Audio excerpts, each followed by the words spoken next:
সময় খেলনা এনেছে বাচ্চাটার জন্য, প্রথম খেলনা, ঠিক আছে। খেলনা নিয়ে ঘরে ঢুকতে যাবে, তখন দূর থেকে দেখছে বাচ্চাটাকে দোলনায় শোয়ানো ছিল। দূর থেকে দেখছে 5টা ছোট্ট ছোট্ট বাচ্চার যেমন হয়, ঠিক আছে। মানে ধরো বাচ্চারা তো ওই 1 বছর ক্রস করলেই মোটামুটি এখন তো মানে হাঁটতে শেখে। মৃত বাচ্চা জীবিত হলো কিভাবে? আরে এটা মৃত বাচ্চা না, উফ, প্রেগনেন্ট অবস্থায় সে স্বপ্ন দেখতো যে একজন কেউ তাকে বলছে যে তুই মরা বাচ্চা কোলে নিয়ে বসে আছিস, তোর চোখে এক ফোঁটাও জল কেন? এই স্বপ্নটা ও দেখতো।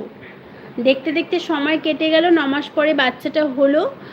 তারপরে বাচ্চাটার যখন 5 মাস বয়স, তখন এই ইনসিডেন্টটা হচ্ছে যে তার বাবা খেলনা নিয়ে এসেছে। এসে ঘরে ঢুকতে যাবে, মানে ঘর থেকে 4-5 পা পেছনে, তখন দেখছে যে ও